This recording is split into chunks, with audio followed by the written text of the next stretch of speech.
Hello, it's time to talk music, audio gear, and anything else that crosses our mind. I'm Mark. And I'm Peter. And welcome to the Hurton Audio Podcast.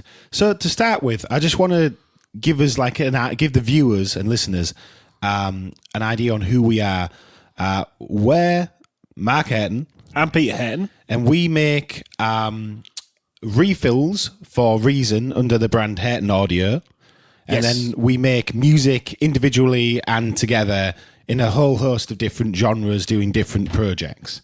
And this podcast's basically going to be us talking about things we enjoy, mainly music related, but they don't have to be music related. We'll be covering the technical side, the listening side, what we're sort of fans of, and what sort of gear we like as well. So we'll see what we do, but it'll be a mixed bag, hopefully. Yeah, so there's a song that's grabbed both me and Peter the last 2 weeks or so, and it's by Boys Like Girls, and the song is called Blood and Sugar. And the main reason that it's grabbed us is the production. For us, it ticks all the boxes of punchy drums, cool, sort of clean, choppy guitars. The production's amazing. There's so many little ear candy parts to it. It's just really fun. It's just got everything that you want. Like the guitars are loud, but they're sort of the full song sort of is overproduced, but not in a way that doesn't suit the song. And it's got like a really good classic rock feel, but it feels very modern as well. It's just sort of doing all these weird stuff. If you go to Boys Like Girls social pages, they actually break down the different layers that make up the track, and it sort of really spins your head because the track sounds really simple when you're listening to it, but when they break down these layers, you realize that there's tons and tons of things just stacking and building it in a way that you would expect in most tracks. But the way that the song comes across when you first listen, it's almost like Pour Some Sugar on Me or something like that, where it's sort of a single guitar stab and then open space, but it's got tons and tons of DXy style keyboard layers and clean guitars with loads of delay on and stuff in the background, doing like a rhythmic pulse, and it sort of drives the track without you really even thinking that it's there. Yeah, and when they do the breakdown on their there's an Instagram reel of it. It's like things like the bass. You imagine the bass is just like one note going boom, but then it's like this distorted bass lick that's really full sounding, and you go, it's in the mix, but you almost don't even perceive it sometimes. But when you hear it isolated, you listen back and you go, oh, it is in there, but it's like it's going right up the strings and stuff, and going quite high in places too, and it's just a fascinating arrangement. It subverts your expectations, because when you listen to it, you think this is like clean cut pop rock, and the more you listen to it, the more little bits jump out, and there's tons of vocal effects and vocal layers that are just really creative and unusual, and it sort of pulls you out of any particular genre. Yeah. It's hard to pinpoint exactly what it is you listen to. Like, your brain wants to say it's just pop, but it's not. It's like pulling out all of these different influences and sort of mixing them together. And the other thing is, when they break it down into vocoders and the keys and the little electro poppy click snare, that's all key match. It's like, because we listened to The Night Game. We was big fans of The Night Game before Boys Like Girls. Which is the singer's same project his side project is The Night Game, which is very different to what Boys Like Girls used to sound like, because we wasn't as big on them initially. But The Night Game was like this amazing 80s pastiche project, but it also uses a lot of modern techniques, but it still doesn't feel like a super modern project. It still feels like it's rooted in this 80s, early 90s sort of pop rock studio cutter sound, but there's all these different elements. I'm sure there's 808s in them, and there's 808 tuned bass. Lots of random drum production that you don't really think about if you're not production minded. You're just hearing these clangs and barrels being hit. But all of that production from The Night Game has been infused into Boys Like Girls' new stuff, both language and Blood and Sugar. And it's very interesting because it wants to be pop rock. You think it's pop rock, but when you listen, there's so much more happening. And the delivery on it It's just really interesting. Immaculate is the word that we've used when thinking about the song often. Yeah, it's just it's just an earworm that you want to just listen to over and over again. Yeah, I could think we put it on shuffle because I said, oh, they've got a new song out, and I kept forgetting to listen to it. And when it came on shuffle, I think we actually, I think we listened to that one before we listened to Language because we was a bit late getting to it. And it sort of stopped me in my tracks. I was like, this is like amazing. This is like exactly what I want from a song. And also just delivered it. With the production being like it is and the genre like it is, it's very hard when you're looking for music to find a sort of word to encapsulate what this type of rock/pop is. That it doesn't really have. I mean, there's lots of words I'm sure it can be categorized in because there's like dark pop and alt pop and alt pop rock and they've shoegaze. They've got all these genres, but none of them really go this in depth in this particular thing because it's so specifically produced. It's got very rough around the edges rock, but the guitars are right up in your face in the mix. Like they're not hiding. Like in a lot of these sort of songs, the guitars are often pushed backwards and they're trying to let everything else sort of hit you first so it can fool you. But the guitars are just like that first chord on the guitar and the bass retrospectively. It punch you in the face. Yeah, punches you in the face is what I was going to say. Yeah, it's just it ticks all the boxes from like somebody who likes modern rock, but you don't really know what it is anymore because I feel like rock has been marketed as this like underproduced, angsty. It doesn't have to be too cleanly produced. Just like more like garage rock. Yeah, rock. It wants to be authentic in all the ways where sometimes it isn't because it's easy to just mash the strings and sort of bring more of a punk vibe in because that's a simpler thing and more experienced players can just dial that in because it's so simple. But to actually play and to write like the arrangement on this song Blood and Sugar is crazy because it's like unbelievably simple on the first glance, and the more you sort of listen, the more complex it gets. And I feel like there's almost like polyrhythmic stuff happening in the background. Yeah. And like I said, the song's arranged like it almost feels like it wants to be a 12 bar, but it subverts your expectations, like towards the end as well, because they keep flipping the arrangement round and surprising you with what's coming up, which is really interesting too.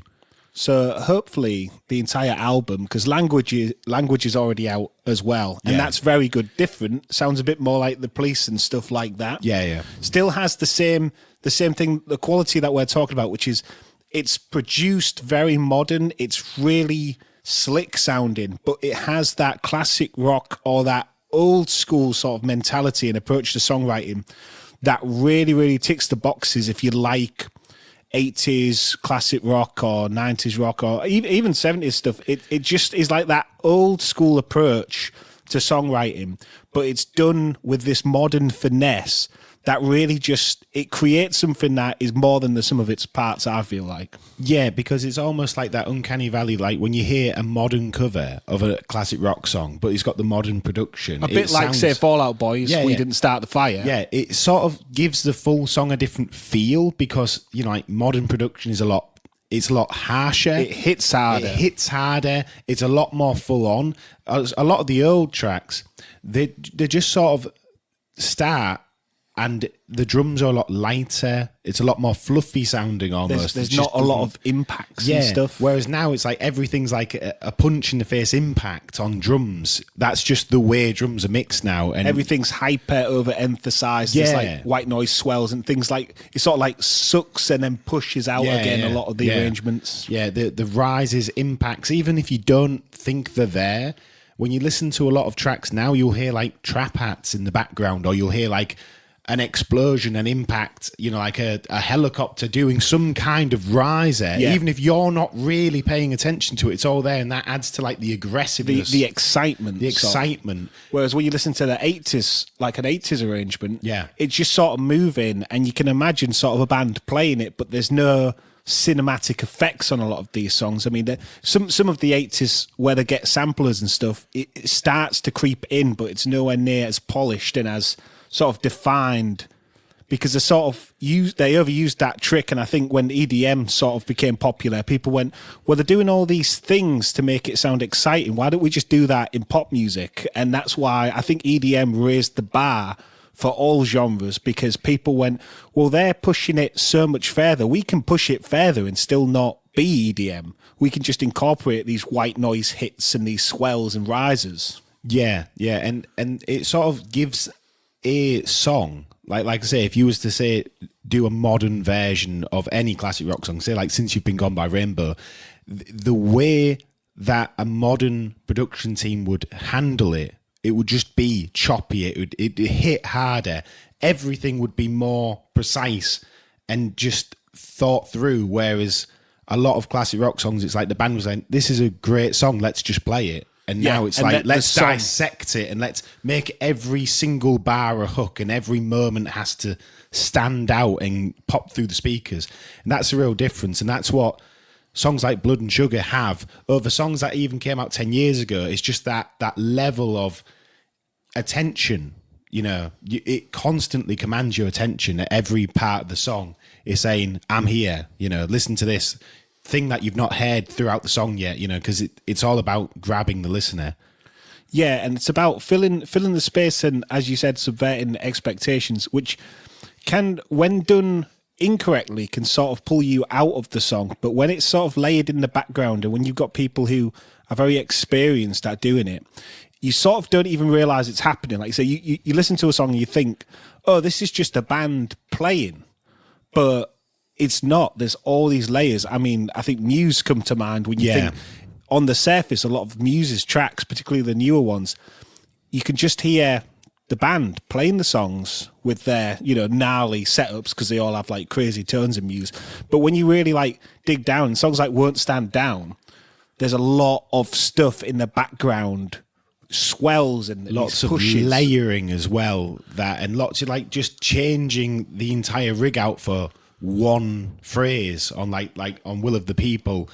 It just cuts just to the bass, and the bass sounds crazy. It doesn't even sound like a bass. Yeah, and they sort of switch the effects out, don't they, to keep it interesting, even though the notes aren't changing, which is, again, if you're just playing a song on an instrument without effects, you're thinking, well, this isn't that exciting. But that's the thing. It's the way that it's mixed and the way that the effects are chosen make these ideas exciting. Speaking of mixing and effects, we also want to talk about why we love collecting and just looking at and learning about old gear and how that's different to new gear, because a lot of new gear is readily available. You can just buy it on Amazon. And a lot of it as well is software. Like the vast majority of new gear, really, when you're speaking of what people are using, the VSTs, people go on Plugin Boutique and stuff. You can really get anything you want, and you can get recreations of these old gear. Of say like Rockman boxes, like the IK Multimedia one, you can get a VST Space Echo, but does it sound the same as like the real deal, or even say like the new Boss Space Echoes that you can get? Yeah, there's another part of that, like, because you can have a Neve 1176, you can have the plug-in version of the 1176, you can have the Warm Audio or any other brand recreation in hardware. I believe you're talking about the Uriel 1176. Uriel, sorry. I always confuse the Neve and the Uriels. But yeah, like a classic hardware box, there can be so many versions of it to buy. But yet, why would you get a hardware one over a software one? If you're not buying the Neve branded one, why would you choose something like a Golden Age or a Warm Audio one over just using, say, like a Waves plugin? And then it brings in the question, well, SSL have come out with all these brand new plugins. Why would you buy a Waves SSL licensed plugin when you can just go buy an SSL plugin? Yeah, and it all goes into what makes gear fun to buy. Like when you buy, say we've just got some new Boss pedals. We've got the heavy metal Wazacraft, we've got the Dimension C Wazacraft, and we've got the brand new Roland RE202. Yeah, the Boss. It's the Roland Space Echo, but the new version, which is the Boss RE202. And they're very fun and very new pieces of kit. But what drives you to get a Dimension C over just using a Dimension C, like a stock Dimension C in any multi or effects. even just a chorus, because at the end of the day, like It's just a chorus. To bring it down to basics, a Dimension C is a chorus sound. But why go for a sort of brand new recreation of that sound? Well, I think to answer the question, it's one of those things where the Dimension C is used on so many classic records, from Stevie Ray Vaughan to basically just like most popular music. Yeah, 'cause it's if sort you- of in the mix on everything. If you're including the other mode, which is the rack mount mode, that was just used on studio sessions all of the time, and those engineers probably didn't even mention it a lot of the time. They would just be like, right, we'll turn that on. But it's like when you turn that pedal on and you put it on the end, particularly if you're playing like hair metal and stuff, that where they started to use a lot more outboard and it wasn't just relying on the amps. As soon as you turn it on, you get like that vibe in the room, that feeling that, this is the same sort of sound, or the same sound just recreated in a new box that all of my heroes played with. And you sort of you feel that. And I think if you're making music with, say, instruments, or you've got like you're playing it outside the box, it sort of gives you that creativity and it inspires you to, and also to that perform confidence to be like, this is what they used. Yeah. I'm using what they used. And I suppose that's the other part of this. Like, it's the full package of, it's the same form factor, it's the same brand. It may be a new one, but they've told us it's the same as the old ones. And that's also like, it feeds into it. Like, you want to have the board that looks like the board that you see on, say, like Prince's 6 Stomp. It's all of his boss pedals. Yeah, all of his boss pedals. You think if it was good enough for him and it could get him where he needed to be on albums like Purple Rain, why would it not be good enough for you? I think it feeds into that nostalgia factor, because you could have all the same circuits in different shaped pedals, but when you look at it, you feel like it's something else. You feel like it's something else. And they do a lot of like the JHS show do like blind tests. Can you tell the difference between the real thing or a recreation? A lot of the time, it's so subtle that your brain wouldn't know. But when you're purchasing something or looking at something to purchase, you're always drawn to the thing that you have, like, you either know the story of, or you have some kind of like mental attachment to that piece of gear. It's linked to an artist like you love. Like, a lot of people think about Kurt Cobain. Yeah. And his pedals, whether it is a grunge, or was it a DS1? There's like a debate of if it is a grunge or a DS1, because people aren't sure if the grunge was a joke or if it was swapped out at some point. Obviously, you can look into that story more if you want clarification.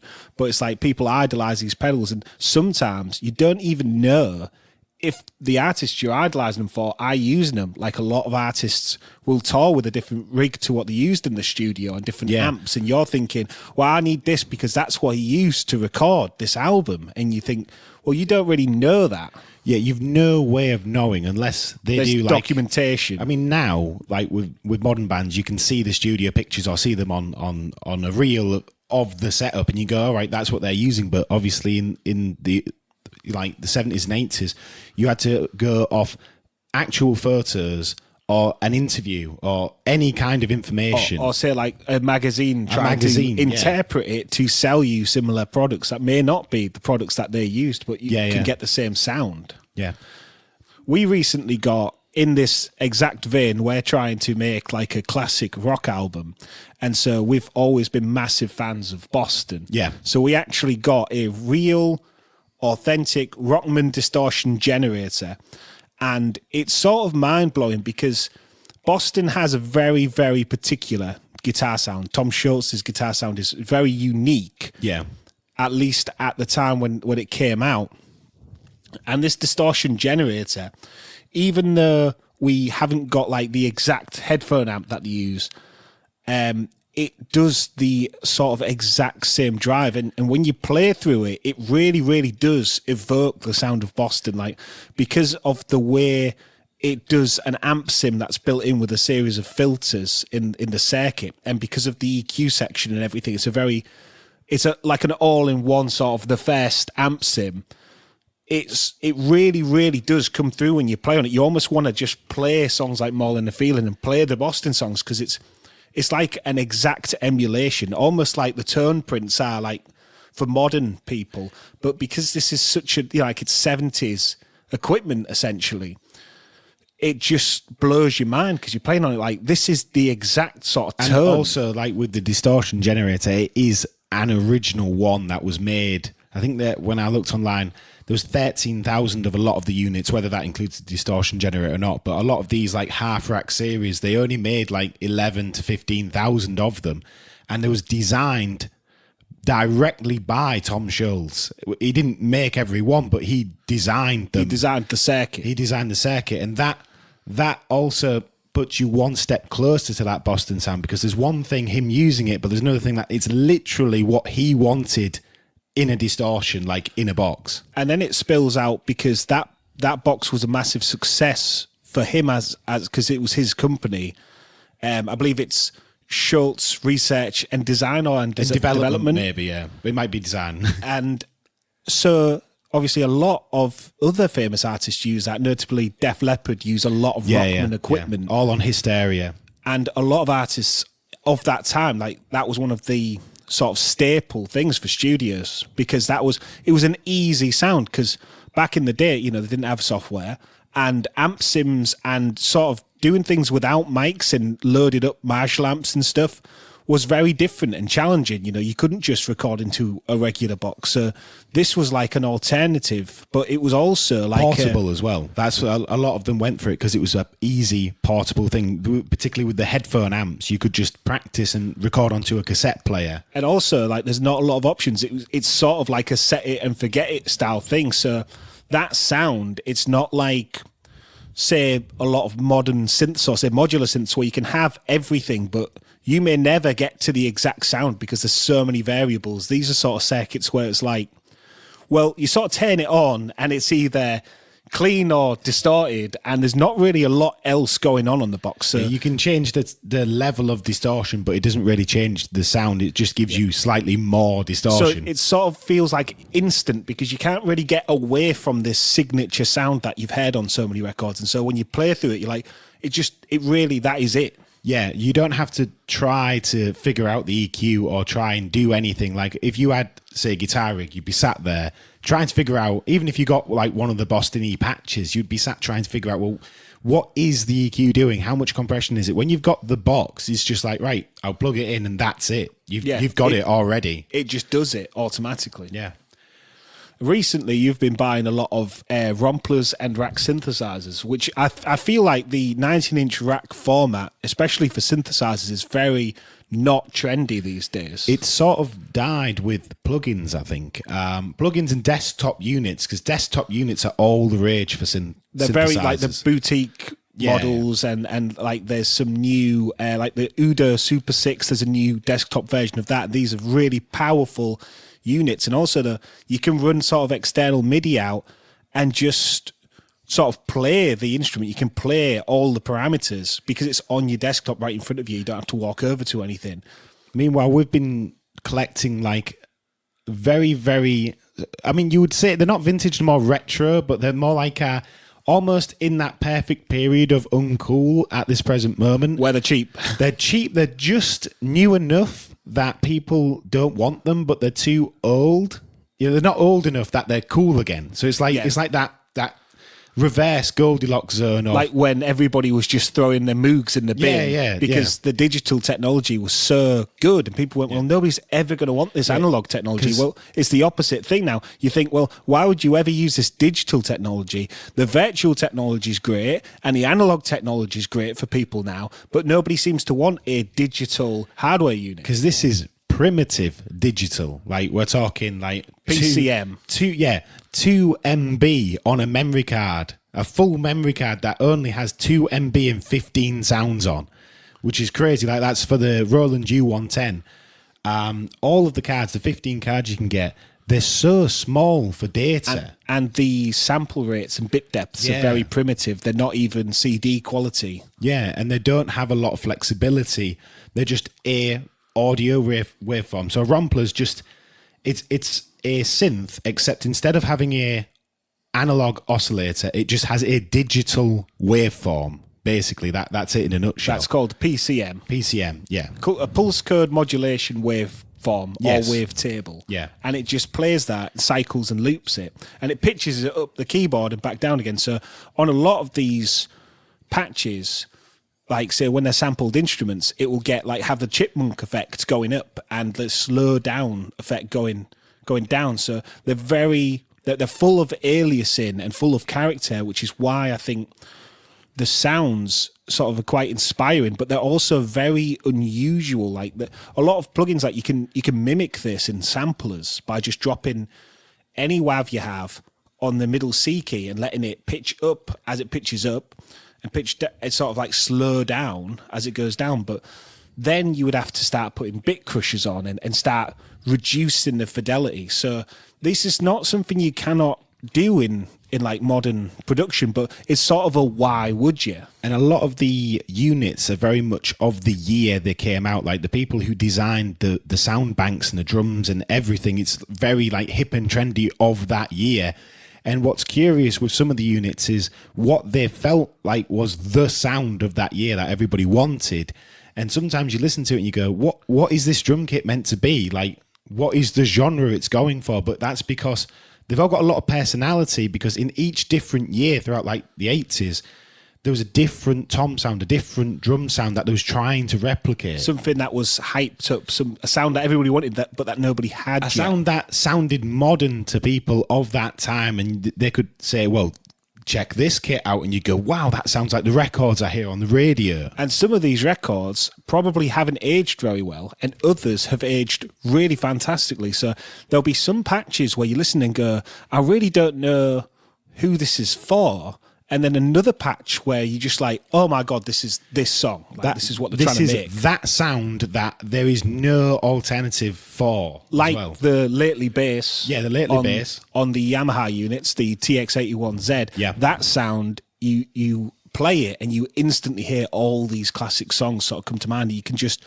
play it exactly, and it will just sound like Wigfield Saturday Night or any of these songs like Rhythm is a Dancer and stuff. Yeah, and some of the like more pop rock side of the units, they just have those, rip-off Oberheim polys. They have the sort of cheap Fender Rhodes, or like the really thin E pianos that everybody in the 80s used. For the power ballads. For the power ballads. It just has all, like any 80s power ballad, all the sounds on those sort of romplers, because that is the technology of the time. And sampled brass, which obviously at the time there was like, oh my God, we don't need brass bands. We can use a new synthesizer like a Jupiter or something as a replacement. And then when these romplers came out, people were like, well, we can just sample the brass stab we want, and then we don't need to hire session musicians.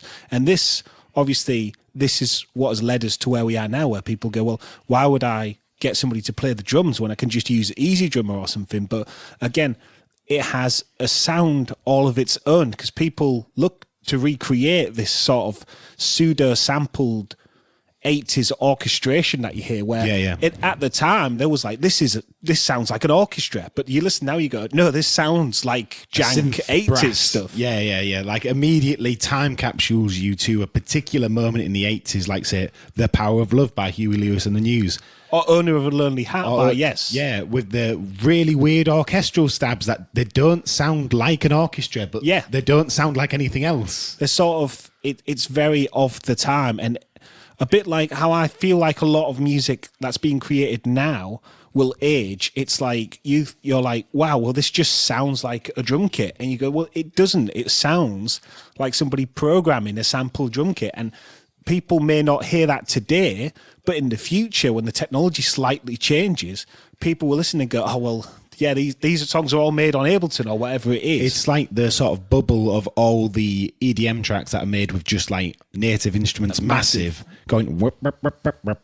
That's how all the songs sound. And you don't think about it when you're hearing them at the time, but then when you go back after 5 years, you go, these songs all have the same thing. They all sound the same. They all do the same thing. And there's this like pivotal moment where that was the thing that was cool. And when you don't really feel like you hear it at the time. Like you just go, oh yeah, these songs are doing this thing, but you don't piece together how like unison that is across an entire, like, say, like half decade or something, where all these songs are doing the same thing, and you sort of just don't you don't really get it till you look back, because at the time it sounds modern and you're like, yeah, this is just what music sounds like. And when you look back, you think, God, music doesn't sound like that anymore. Yeah, and it subtly changes year after year, always slowly evolving, but then there'll be like a sort of like steady halt and like a complete change around of what is cool. And say then, like The Weeknd's Blinding Lights, I feel like everybody's doing that. The tempo of that song,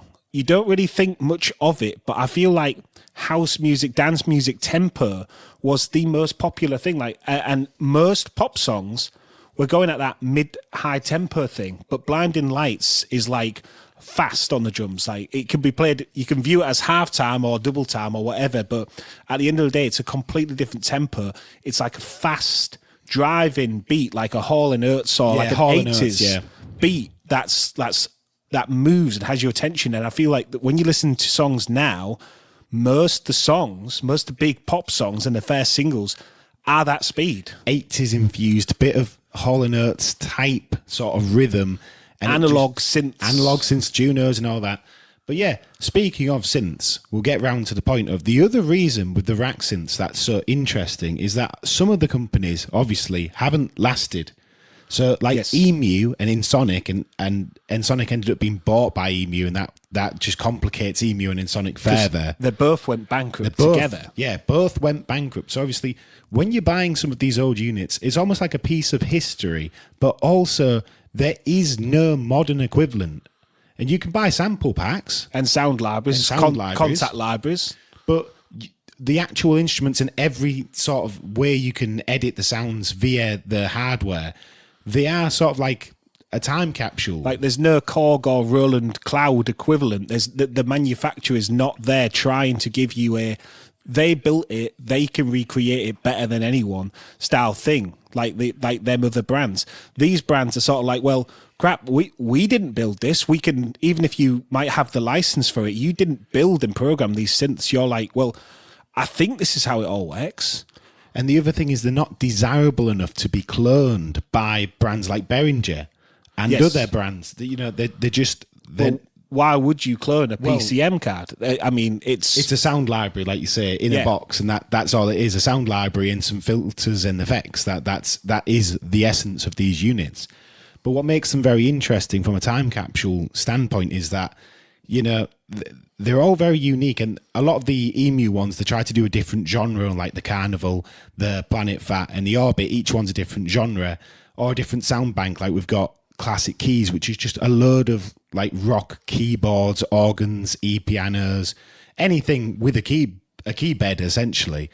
And they're just very fascinating units that you don't really get the sounds of. And when you go through the libraries, you're just hearing all these different sort of like songs of the time, whether they've emulated a song for the patch or whether people have used them in their songs. They're just... Theoretically, these units were used in songs that are hits. Yes, there almost certainly will be, but obviously they've not got like necessarily the same bragging rights. If you interview somebody, they'll go, we had the Juno, but they're maybe not going to mention some of these units that were knocking about in the studios of the time. Or they'll be used like from up-and-coming bands who can't afford the synths of the dreams. The big gadget, and as soon as they get the synth that they actually wanted, these are just going in the trash. And that's the other thing, is a lot of these synths are labelled as junk on eBay. Nobody wants them. Or, even if people want them, they're not desirable enough. They don't know what to do with them. Like, why would you, when you have, like, say, sound libraries like Contact, where you can get anything? I mean, the third-party expansions, even say, like Reason, what we're doing with Reason, when you look at what you can get from third-party and first-party software developers, you think, well, why would I ever need to buy a Roland U110? Why would you need it? Yeah, you just go on Roland Cloud and use the Roland Cloud because that's a better library, in theory. But it's very interesting. And the reason we've been collecting some of these synths is because we've been sampling some of them for our reviews that we're making too. And we have like a curiosity about why would you want to use these? I mean, a lot of people seem to have an interest in these, but nobody talks about romplers. Nobody talks about some of this equipment that is maybe a lot less trendy. I mean, there is some fantastic YouTube channels, say like Audio Pills Bad Gear, that really does a deep dive into them. But like, do people actually want to use these for music making, or would you rather just have the sounds and then you can go in whatever DAW it is and say, well, you know, I don't need to mess about with the interface, but I do like how that kick sounds. Yeah. So that's some of the stuff that we wanted to talk about for our first episode of the Hurton Audio podcast.